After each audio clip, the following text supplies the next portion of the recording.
Barometer 99 melaporkan press update Menko Polhukam Mahfud MD terkait perkembangan situasi di Papua tanggal 11 Januari tahun 2023 tentang penangkapan Gubernur Papua Lukas NMB kemarin yang sudah ditangkap oleh KPK.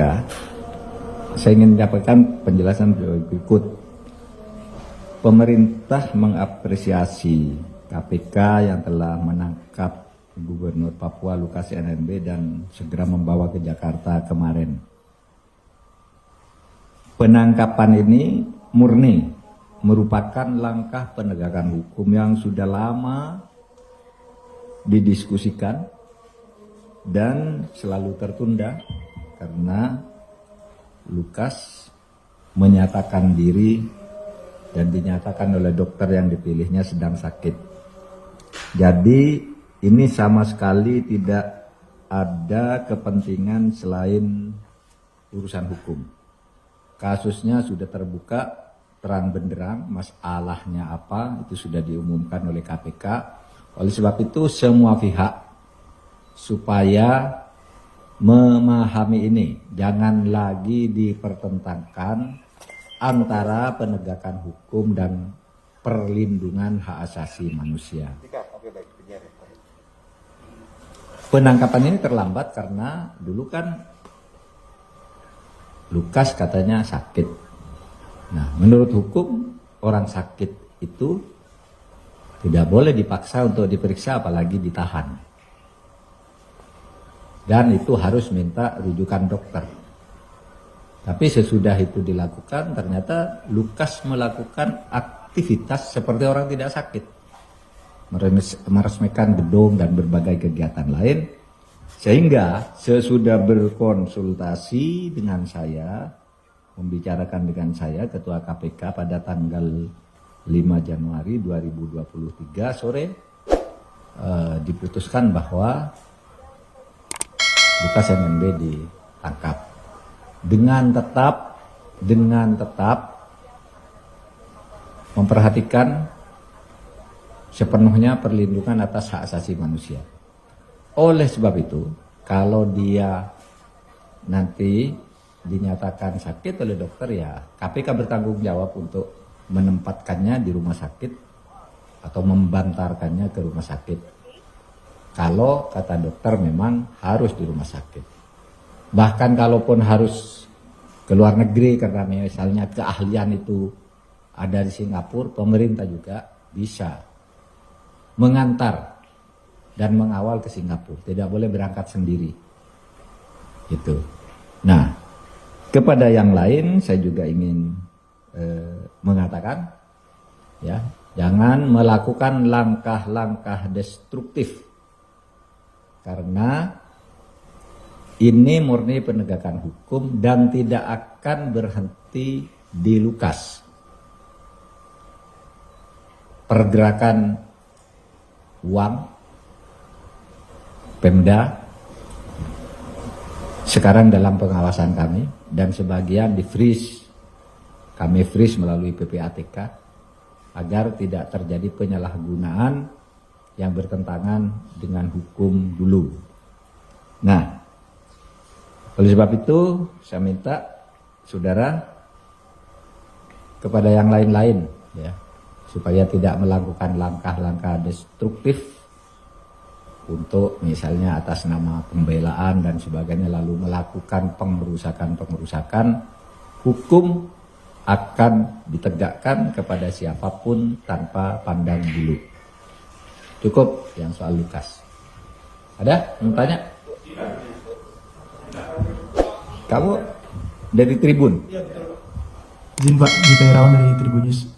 Masih mau tanya terkait Lukas Pak. Ini kan setelah ditangkap ini kan kosong ya Pak, gubernur dan wakil gubernurnya.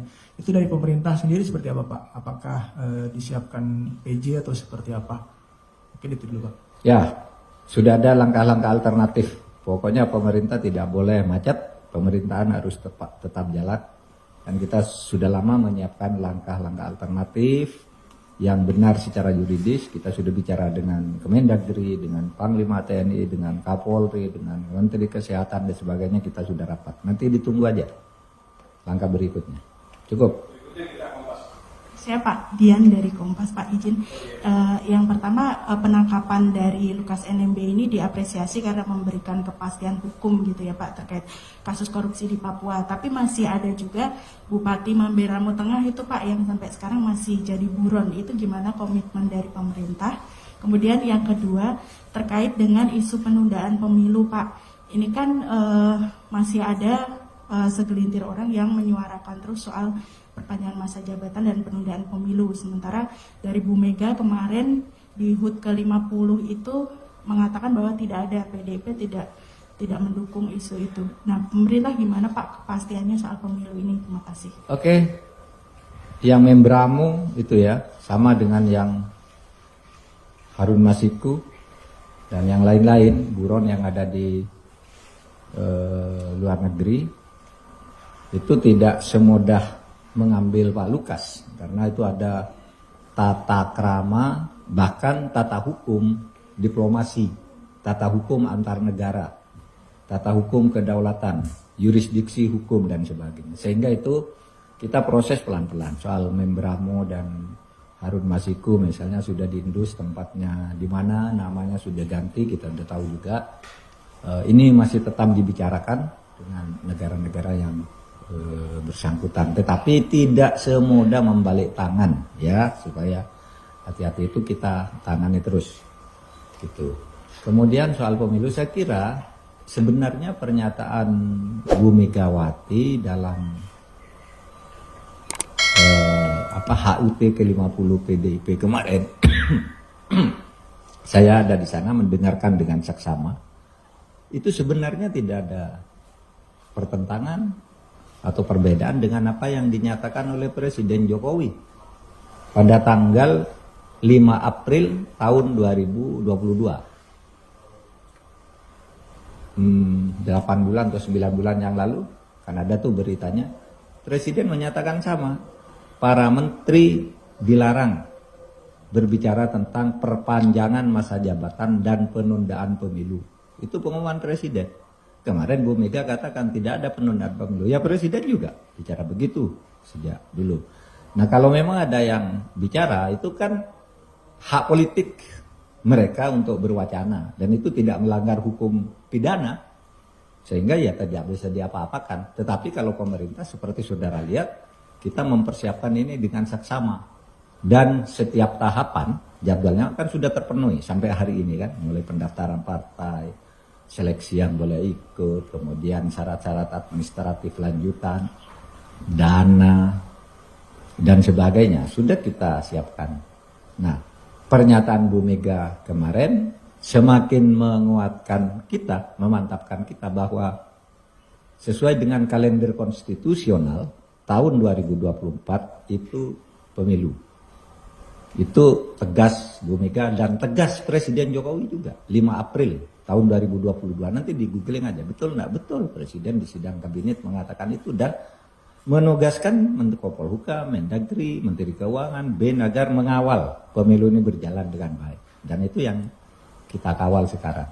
Nah untuk memantapkan ini karena ada pernyataan Bu Mega kemarin ya, dalam waktu tidak lama saya akan mengundang koordinasi KPU, Bawaslu dan DKPP serta Kemendagri untuk bicara di sini. Apa yang menjadi hambatan dan apa yang harus diantisipasi ke depannya. Tapi so far bagus lah persiapan pemilu, kan tidak ada masalah ya, kecuali bisik-bisik di bawah meja itu ya. Biasalah politik, kalau luarnya apanya semuanya kan sudah siap. Tapi hukumnya kita kawal ya, konstitusinya kita kawal. Demikian informasi tadi sekaligus menutup penjumpaan kita kali ini. Saya Yulianto beserta kerabat kerja yang bertugas mengucapkan terima kasih atas perhatian Anda. Salam dari Briometer 99.